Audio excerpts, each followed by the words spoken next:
Sarah Martinez stared at the rejection letter in her trembling hands, the crisp white paper feeling heavier than lead. The anthropology department at Stanford had turned down her dissertation proposal for the third time. At 32, she felt like she was drowning in a sea of academic failure, while her colleagues sailed past her toward tenure-track positions. The letter cited the same familiar criticisms: lack of original research, insufficient fieldwork, and limited cultural perspective. Each word cut deeper than the last. Sarah had spent 4 years researching Native American cultural preservation, pouring her heart into understanding how traditional ways of life survived in modern America.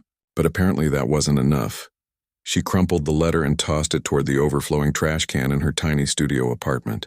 Empty coffee cups and pizza boxes decorated her desk like monuments to her desperation. Her savings account showed a balance that made her stomach churn, and her student loan debt felt like a mountain she'd never climb. Her phone buzzed with a text from her mother. "How did the review go, Mija? We're all so proud of you." Sarah's eyes filled with tears.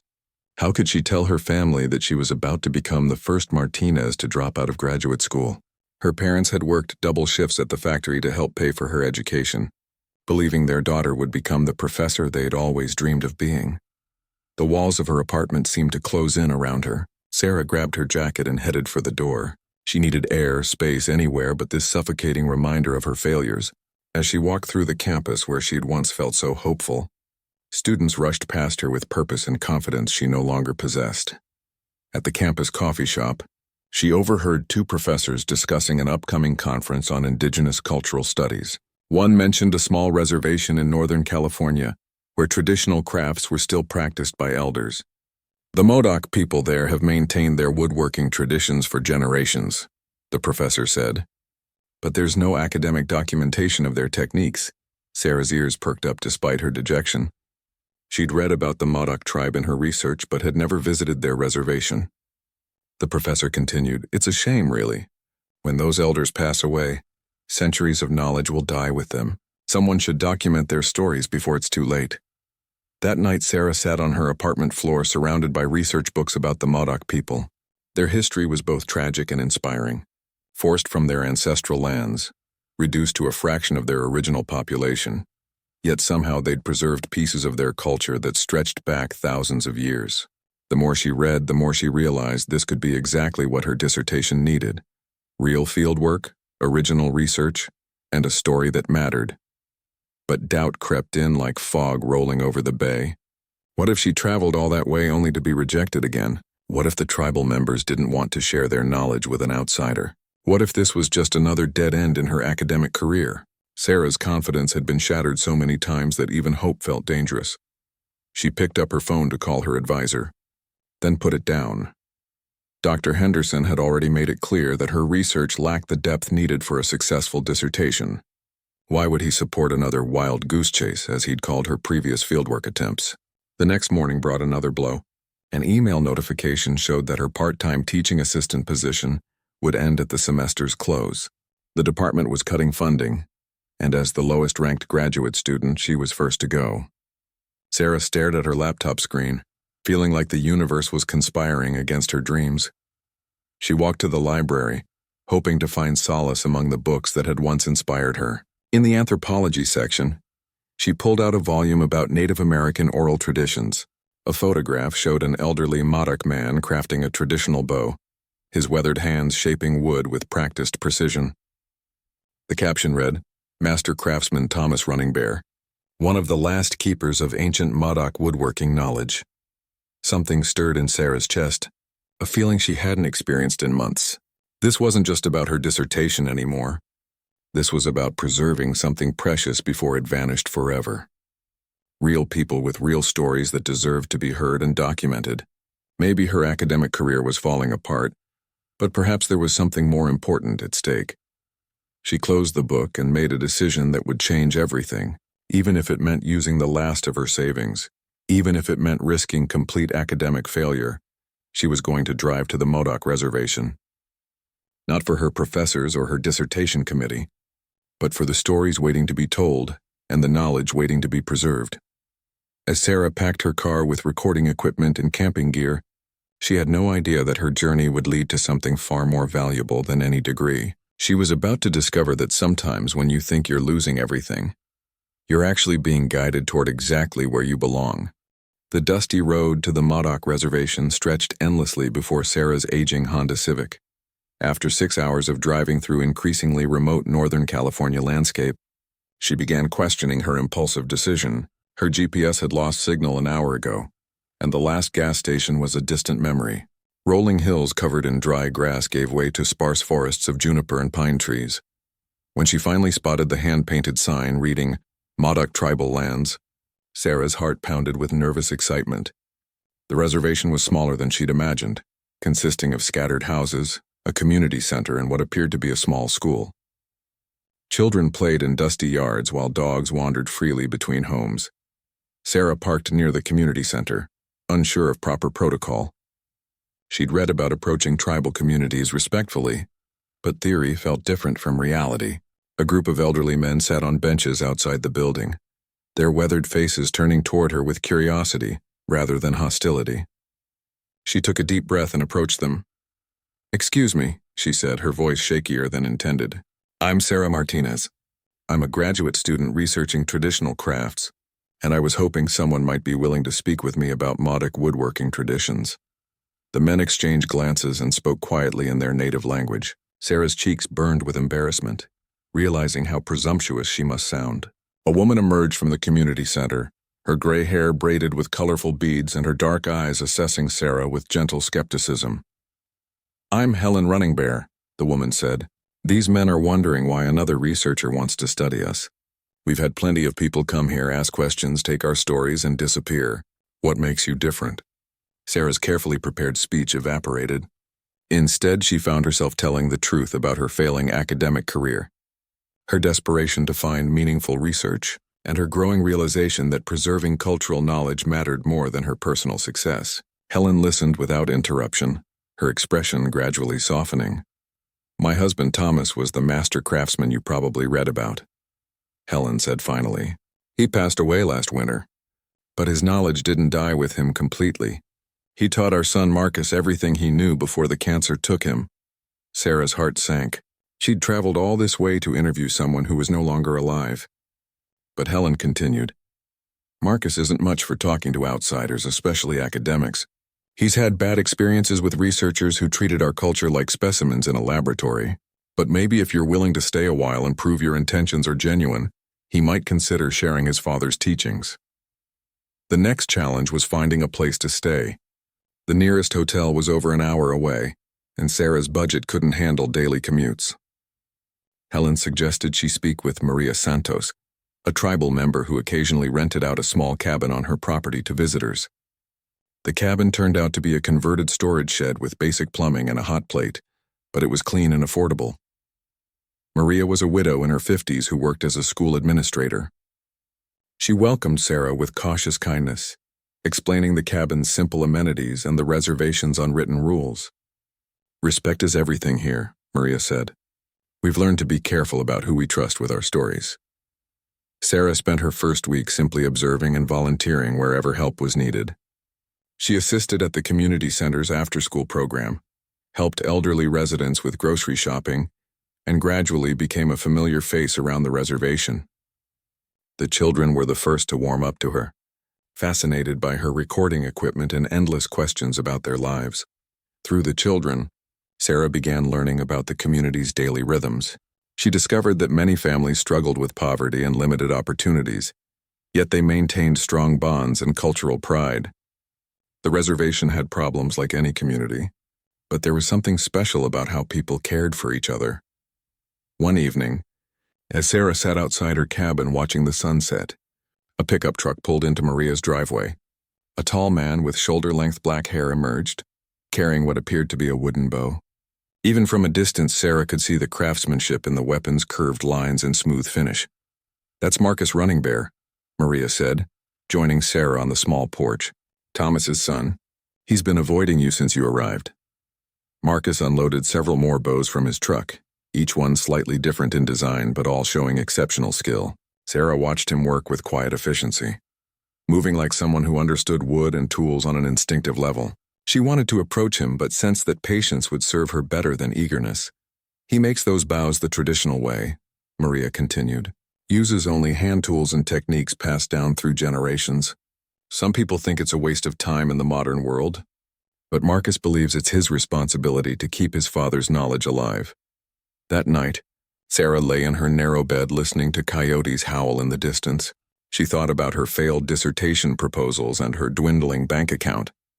Academic success seemed less important now than it had just a week ago. She was beginning to understand that real learning happened slowly, through relationship and trust rather than quick interviews and data collection. The next morning brought an unexpected opportunity. Maria's neighbor asked Sarah to help transport elderly community members to a doctor's appointment in the nearby town. During the drive, Sarah listened to the elders share stories about their youth, their families, and the changes they'd witnessed on the reservation over the decades. One woman, Agnes, spoke about watching her grandfather craft arrows when she was a child. He would talk to the wood, she said with a smile. Tell it what he needed it to become. Marcus does the same thing now. Learned it from his father, who learned it from his father before him. Sarah realized she was witnessing something precious. Living history passed down through generations of hands and hearts. This wasn't just about documenting techniques for academic purposes. It was about understanding how knowledge traveled from one generation to the next, how tradition survived in a world that often forgot to value it. As they returned to the reservation that afternoon, Sarah noticed Marcus working outside his workshop, a converted garage behind his mother's house. For the first time since her arrival, their eyes met across the dusty yard. He didn't wave or acknowledge her presence, but he didn't look away either. Something had shifted, though Sarah couldn't quite name what it was. The invitation came 3 days later, delivered by Danny, who bounded into Sarah's cabin like a puppy with important news. Dad says you can watch him work tomorrow if you want, the boy announced breathlessly. He's starting a new bow for the tribal ceremony next month, but he says you have to follow the rules. Sarah's heart leaped with excitement, though she tried to keep her voice steady. What rules? Danny ticked them off on his fingers. No pictures until he says okay. No questions until he's finished working. And you have to help prepare the wood first. Dad says understanding begins with respect for the materials. The next morning, Sarah arrived at Marcus's workshop before dawn, carrying coffee for both of them and her notebook safely stowed in her backpack. Marcus was already there, laying out tools with methodical precision. He'd changed from his usual jeans and flannel shirt into clothes that looked older, more traditional somehow. We start by choosing the wood, Marcus said without preamble. This isn't like picking lumber at a hardware store. Each piece has its own character, its own strengths and weaknesses. My father taught me to feel the wood's grain, to understand what it wants to become. He led Sarah to his wood storage area, where dozens of carefully sorted pieces waited in neat stacks. Some had been seasoning for years, their surfaces smooth and darkened with age. Others were newer additions, still rough from initial cutting but already showing promise. Marcus selected a piece of yew wood, running his hands along its length like a doctor examining a patient. This one has been waiting 2 years for the right project, he explained. Yew is traditional for bow making.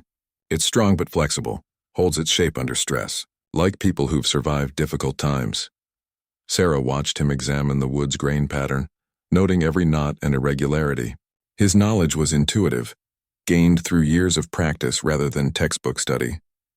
This was exactly the kind of traditional wisdom she'd hoped to document, but experiencing it firsthand felt completely different from recording it for academic purposes. Feel this, Marcus said, guiding Sarah's hands to the wood's surface.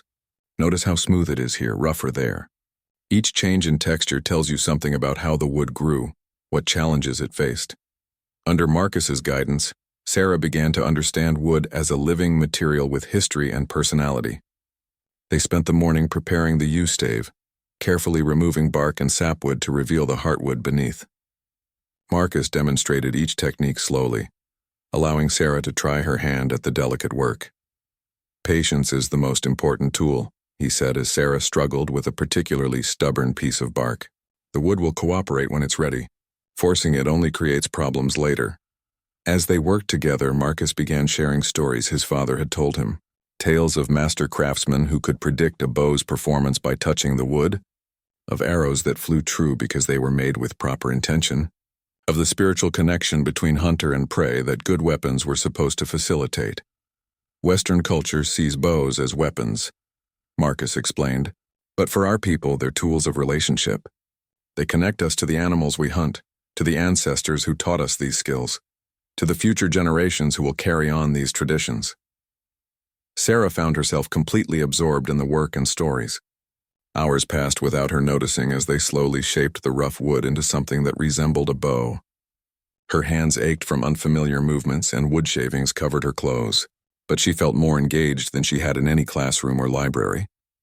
During their lunch break, taken on the porch behind Helen's house, Danny joined them with sandwiches his grandmother had prepared. The boy chattered excitedly about school, his friends, and his dreams of becoming a master bowyer like his father and grandfather. "Will you teach me all the old ways, Dad?" Danny asked around a mouthful of sandwich. Marcus's expression grew serious. "Only if you truly want to learn them, son. This knowledge requires dedication and respect. It's not just a hobby or something to do when you're bored." Sarah noticed the weight Marcus carried as the keeper of his father's teachings.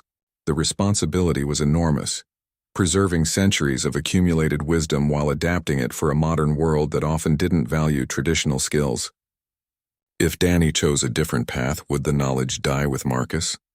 That afternoon, as they continued shaping the bow, Sarah asked about this burden. Marcus paused in his work, considering his words carefully.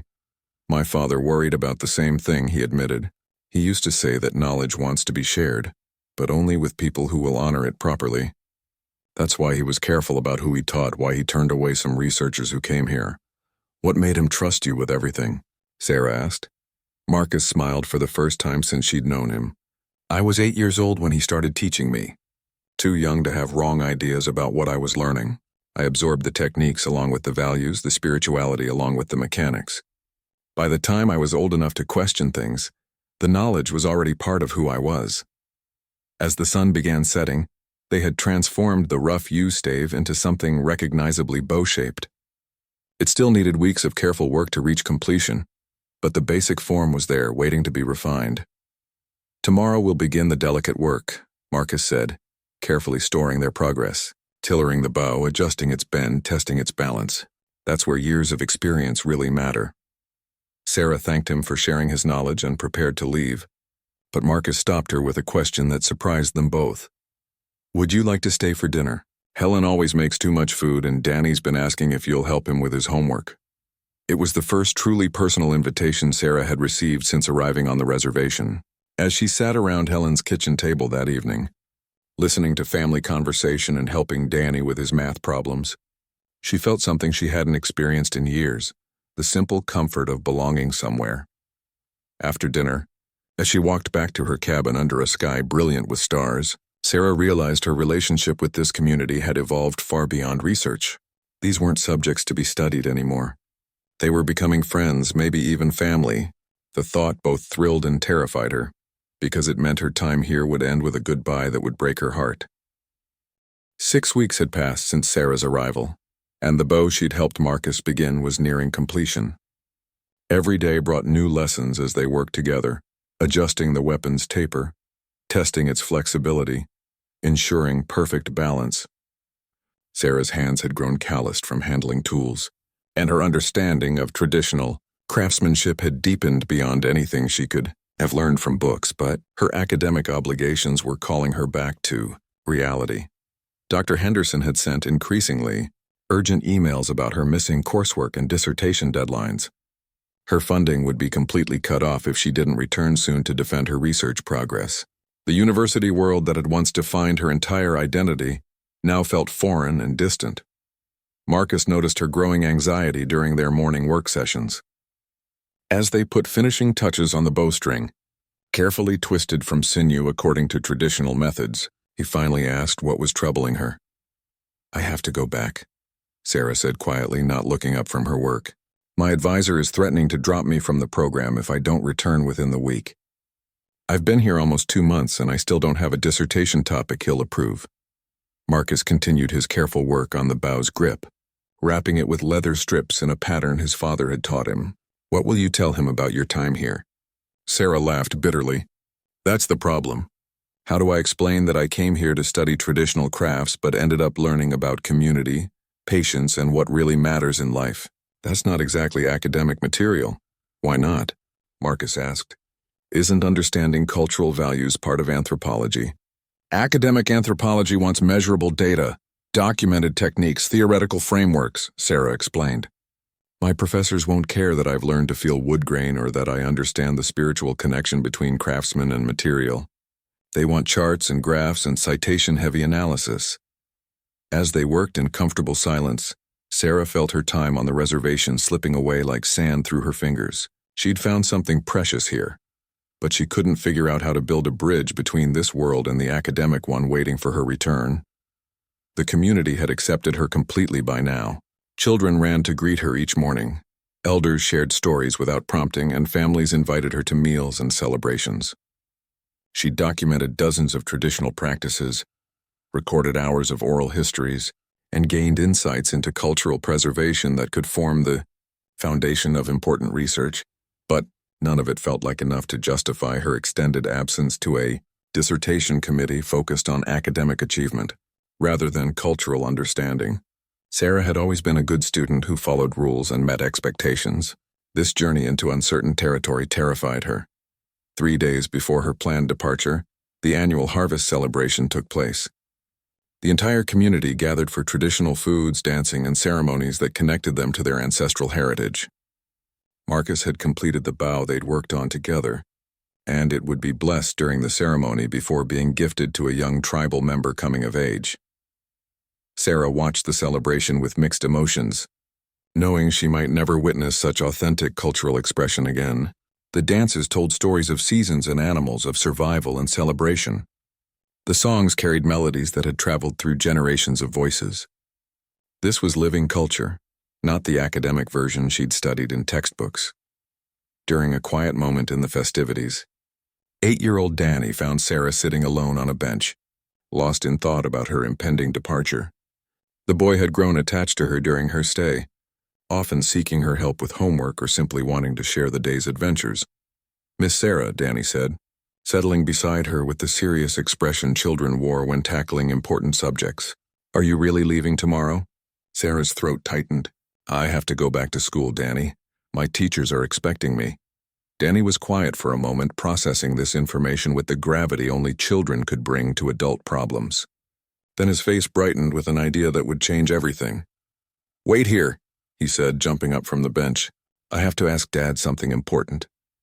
Sarah watched the boy run across the celebration grounds toward his father, who was speaking with a group of tribal elders near the ceremonial fire. She saw Danny tug on Marcus's shirt, then whisper urgently in his ear. Marcus looked surprised, then glanced toward Sarah with an expression she couldn't interpret. Father and son had an animated conversation that lasted several minutes. Other community members began joining the discussion, including Helen and Maria. Sarah felt increasingly self-conscious as more people looked in her direction, clearly discussing something that involved her. Finally, Danny broke away from the group and ran back toward her, his face glowing with excitement. Marcus followed more slowly, looking nervous but determined. When they reached Sarah's bench, Danny could barely contain himself. "Miss Sarah," the boy said, bouncing on his toes with anticipation. "I talked to Dad and Grandma Helen and Miss Maria and everyone about you leaving. We don't want you to go because you're part of our family now. So I asked Dad if he would marry you so you could stay forever. And he said he'd like that too, but only if you want to."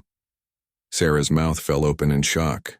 She looked from Danny's eager face to Marcus's embarrassed but hopeful expression, trying to process what had just happened. "Danny," Marcus said gently, "that's not exactly how you ask someone to marry you." But the boy was undeterred. He reached behind his back and produced the wooden bow they'd crafted together, now beautifully finished and blessed during the ceremony. "Dad made this with you," Danny explained, holding the bow toward Sarah like an offering. "He says when two people make something beautiful together, it means they understand each other's hearts. So will you marry my father and stay with us always?" The entire celebration seemed to pause as community members waited for Sarah's response. Her heart hammered against her ribs as she looked into Marcus's dark eyes, seeing hope and vulnerability there that took her breath away. Everything she'd thought she wanted, everything she'd planned for her life, suddenly seemed insignificant compared to this moment, this choice, this unexpected invitation to belong somewhere completely. Sarah stared at the wooden bow in Danny's small hands, her mind reeling from the boy's innocent but life-changing question. Around them, the harvest celebration continued, but she felt suspended in a bubble of silence where only 3 people existed: herself, Marcus, and the 8-year-old who had just turned her world upside down. "Danny," she finally managed to say, her voice barely above a whisper. "That's a very important question. Marriage isn't something people decide quickly." But even as she spoke, Sarah realized that everything about her time on the reservation had been leading to this moment. The failed dissertation proposals, the financial struggles, the growing disillusionment with academic life. All of it had guided her to this place. These people, this choice. Marcus stepped closer, his own nervousness evident in the way he rubbed his palms against his jeans. "Sarah, I know this is sudden. Danny tends to speak his heart without considering timing or appropriateness. But he's not wrong about what we've all been thinking." "We?" Sarah asked, glancing around at the faces watching them with warm anticipation. Helen Runningbear approached, her weathered hands reaching for Sarah's. "Child, you've been part of our family since the day you chose to stay and learn, rather than just take and leave. Marcus has been happier these past weeks than we've seen him since his father passed. And Danny? Well, he's been hoping for a mother who understands why his father's work matters." Sarah felt tears building as the weight of their acceptance settled over her. These people had welcomed her completely, offering her something she hadn't even realized she was searching for. A place where she belonged, not because of her achievements or credentials, but simply because of who she was. "But my life, my career, everything I've worked toward is back at the university," Sarah protested, though the words felt hollow even as she spoke them. Marcus took the bow from Danny's hands, his fingers tracing the smooth wood they'd shaped together. "What if you could have both? What if your real research was just beginning?" "What do you mean?" "Cultural preservation isn't just about documenting techniques before they disappear," Marcus explained. "It's about finding ways to keep traditions alive and relevant for future generations. You could study that process from the inside as part of the community rather than an outside observer." Helen nodded enthusiastically. "We need someone who understands both worlds, the academic one and ours. Someone who could help us tell our own stories in ways that would reach beyond the reservation." Sarah looked around at the faces surrounding her, people who had become family without her realizing it. Maria Santos stepped forward with a gentle smile. "I've been the tribal education coordinator for 15 years, Maria said. "I'm planning to retire soon and we need someone to take over the cultural preservation programs. Someone who understands both traditional knowledge and modern documentation methods. The salary isn't much, but there's a house that comes with the position." The offer hung in the air like smoke from the ceremonial fire. Sarah felt the life she'd planned crumbling away, replaced by something she'd never imagined but somehow always wanted. It would mean abandoning her dissertation, disappointing her professors, explaining to her family why she was choosing love and community over academic achievement. But as she looked at Marcus's hopeful face and Danny's eager expression, Sarah realized that some opportunities only came once in a lifetime. Some choices required leaping without a safety net, trusting that love would provide the landing. "I need to make some phone calls," she said finally, causing Danny's face to fall with disappointment. "To tell them you're leaving?" Marcus asked, trying to hide his own hurt. "To tell them I'm staying," Sarah corrected, watching hope bloom again in both father and son. "To explain that I found something more important than any degree. A life worth living and people worth loving." Danny whooped with joy and launched himself into Sarah's arms. Over his head she met Marcus's gaze and saw her own wonder reflected there. This wasn't how she'd planned her life, but perhaps the best things happened when you stopped planning and started trusting. 6 months later, Sarah stood in the same spot where Danny had asked his world-changing question, but everything was different now. She wore a traditional dress that Helen had helped her sew, decorated with beadwork that told the story of her journey to the reservation. Marcus stood beside her in clothing that had belonged to his father, connecting their union to generations of tradition. The entire community had gathered for their wedding ceremony, which blended Modoc traditions with Sarah's Mexican heritage in a celebration that honored both cultures. Danny served as ring bearer, practically glowing with pride at his role in bringing his new parents together. As they exchanged vows under an autumn sky brilliant with color, Sarah thought about the dissertation she'd never finished and felt no regret. Instead, she'd written a book about her experience that publishers were eager to acquire. More importantly, she'd found work that mattered, documenting and preserving the stories, techniques, and wisdom of a community that had adopted her as family. The wooden bow they'd crafted together hung in their new home, a symbol of what two people could create when they worked in harmony. Sarah had learned that the most important knowledge couldn't be found in books or earned through degrees.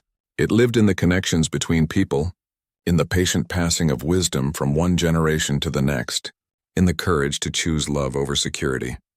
That evening, as the celebration wound down and families headed home under a canopy of stars, Sarah sat on her porch with Marcus and Danny, watching the fire burn low. Tomorrow would bring new challenges as she helped coordinate the tribe's cultural programs.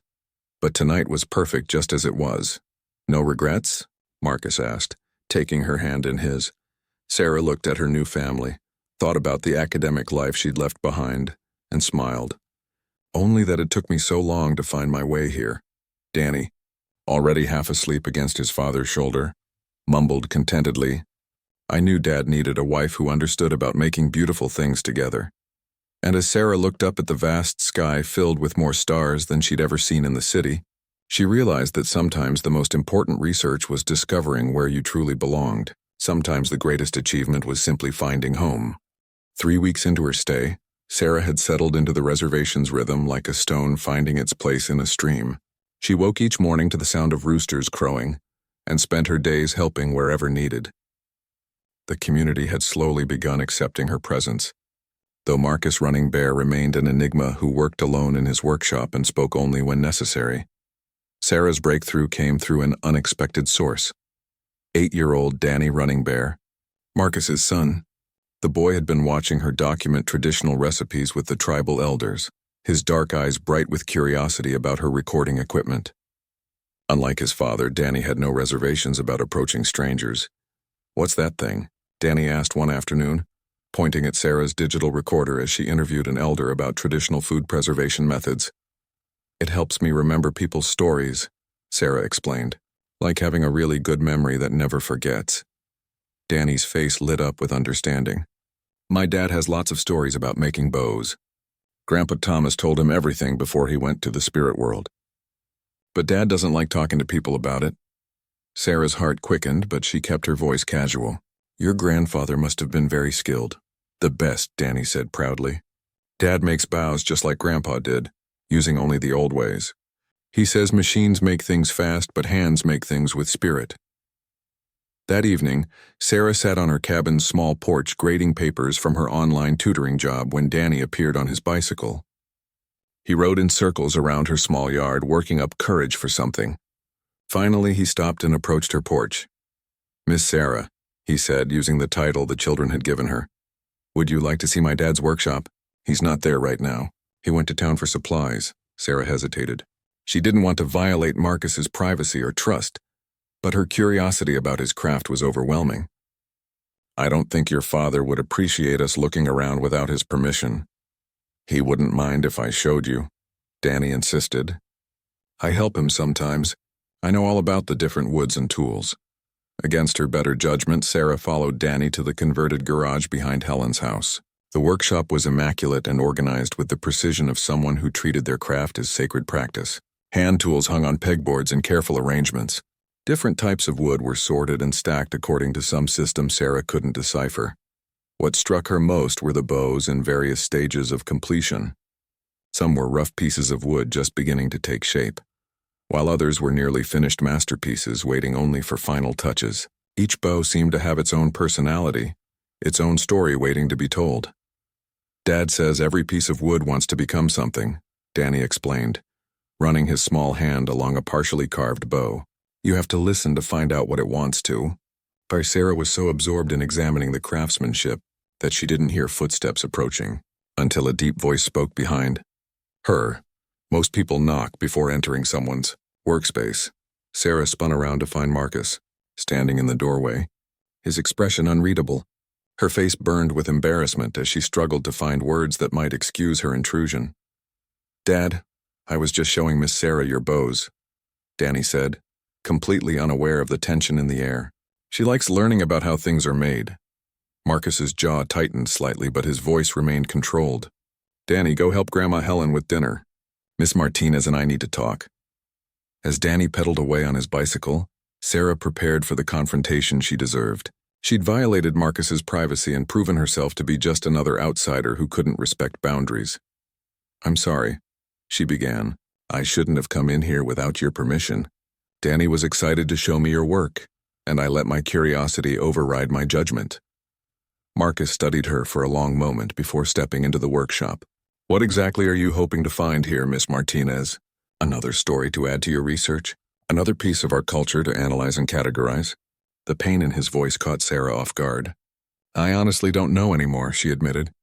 I came here thinking I needed to document traditional crafts for my dissertation. But the longer I stay, the more I realize how little I understood about what I was really asking for. Marcus picked up one of his work-in-progress bows, his fingers tracing the wood grain with practiced familiarity. My father spent 40 years perfecting these techniques. Researchers would visit sometimes, asking him to demonstrate his methods. They'd take pictures, record videos, write papers about primitive craftsmanship and dying traditions. But none of them understood that this knowledge isn't just about making bows. Sarah waited for him to continue, sensing that interrupting would break whatever spell was allowing him to share his thoughts. This is about connection, Marcus said quietly. Connection to the wood, to the ancestors who developed these techniques, to the future generations who might carry them forward. It's about patience and respect and understanding that some things can't be rushed or forced. Sarah felt tears threatening to spill. I'm beginning to understand that my entire approach has been wrong. I've been treating your culture like a subject to study, instead of a living thing to experience and respect. Marcus set down the bow and looked directly at her for the first time since she'd arrived on the reservation. Why are you really here, Sarah? And don't give me the academic answer. Tell me what's in your heart. The question caught her completely unprepared. Sarah found herself sharing things she'd never said aloud. Her fear of failure, her growing disillusionment with academia, her sense that she'd lost touch with the reasons she'd wanted to study anthropology in the first place. She talked about feeling disconnected from meaningful work and how being on the reservation had reminded her what genuine community looked like. Marcus listened without judgment as Sarah's carefully constructed professional facade crumbled. When she finished speaking, he was quiet for several minutes, considering her words. My father always said that the right people find their way to the knowledge they need, he said finally. Maybe you didn't come here just for your dissertation. Maybe you came here because you needed to remember something about yourself. As they stood in the workshop surrounded by tools and wood and the scent of craftsmanship, Sarah felt something shift inside her chest.